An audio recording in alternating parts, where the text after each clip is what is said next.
Family and fellow soldiers, I'm the Professor, and this is the moment of truth. Yes, it has happened again. And this latest incident is yet another example of the Rittenhouse effect. Highland Park, Illinois, which, by the way, is not Chicago. I know that's redundant to say because that's its name, but apparently the white media couldn't figure that out. We can add that to the mountain of things they don't know. July 4th. Highland Park, Illinois, a predominantly white town of about 29,000 or so people.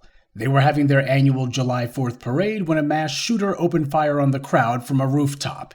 He would kill 7 people and leave at least 36 wounded. When the tragedy was first reported, the white media said it was Chicago. Again, Highland Park is not Chicago. Highland Park has their own mayor, their own city council, and their own taxes, though a lot of the white media said and continues to say that it happened in Chicago. They're even still reporting, well, it took place in Chicago. Of course, these guys didn't get their jobs based on merit. They don't believe in doing their homework. If they did, they would be the black media. The reports said Chicago, and of course the ignorant white supremacists online, like Pavlovian dogs, began saying, oh, that's Chicago for you. Yeah, this is an example of black-on-black crime. Even though nobody can name any time that people in Chicago have opened fire on a parade or killed 7 and injured dozens more at a parade, common sense would lead you immediately to the conclusion that this wasn't troublemakers on the South Side, but racists can't read and can't think, so their thought processes never make it that far. Soon, 2 facts came to be reported. Highland Park is not Chicago, and the description of the shooter described him as a white male. Just like that, the same people who had been crowing and bragging, anticipating that this was going to be black-on-black crime, fell silent. Reality destroyed their narrative.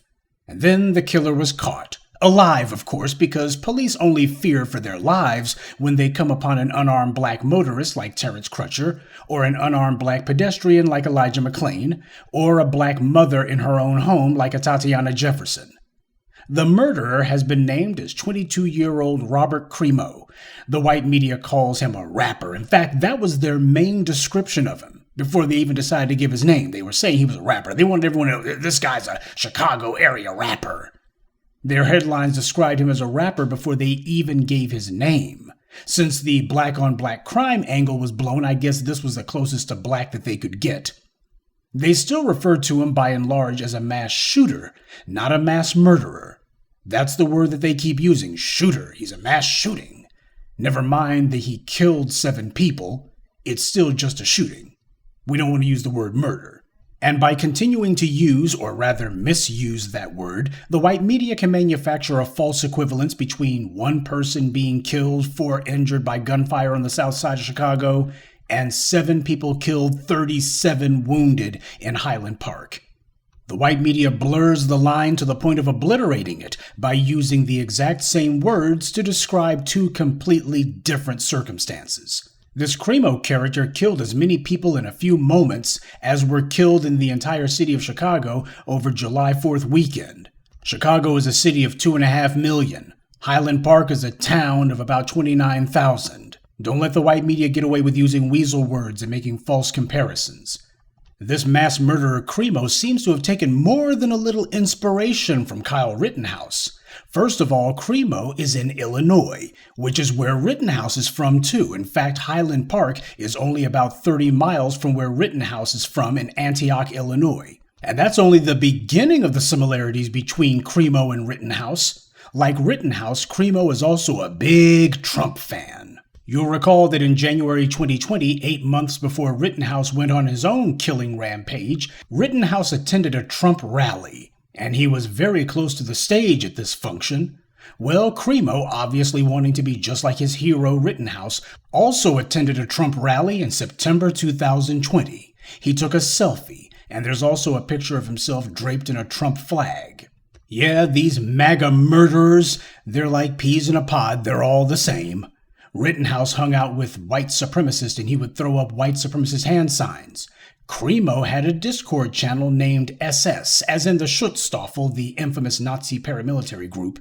In Crimo's videos and social media posts, he used a symbol similar to the one used by white supremacist groups in Finland. And there's more. Crimo posted messages online saying things like, "I say we just get rid of the blacks altogether." His rotten spelling makes sense. He dropped out of high school after all. One of Crimo's ex-classmates said that his racism was so bad he had to stop following him on Snapchat. Racism and mass killings, the two go hand in hand. The only worthwhile thing this punk did with his useless life was to imitate black music, and he couldn't even get that right. Crimo has nothing in common with the real rappers in the inner city, because you don't see any aspiring rappers from the south side of Chicago going and killing 7 people and injuring 37 others, do you? You don't see them shooting up a parade just because, do you? So you can stop calling him a rapper, okay? Next, the white media says that Crimo planned all this out. Yes, of course he did. These suburban psychos always do. Dylan Roof, Ethan Crumbley, Peyton Gendron, and this creep. They plan it out because they have no fear of being caught. Even if they get discovered, nobody's going to do anything to stop them.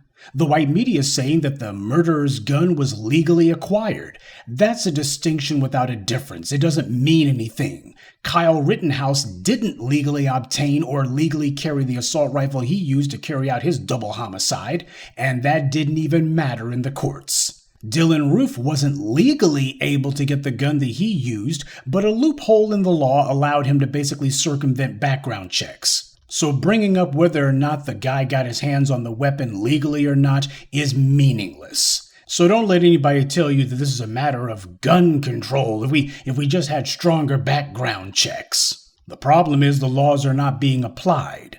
And the laws are not being applied because for certain people they never are. Because you won't be surprised to learn that this isn't Crimo's first run-in with the law, because with these privileged creeps, it never is.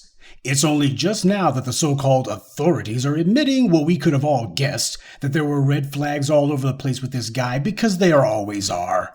In September of 2019, a family member reported that Crimo said he was going to kill everyone, and Crimo had a collection of knives. The Highland Park Police Department, however, did immediately notify the Illinois State Police of the incident. Police say there was no probable cause for arrest at that time. Police said there was no probable cause to do anything about him.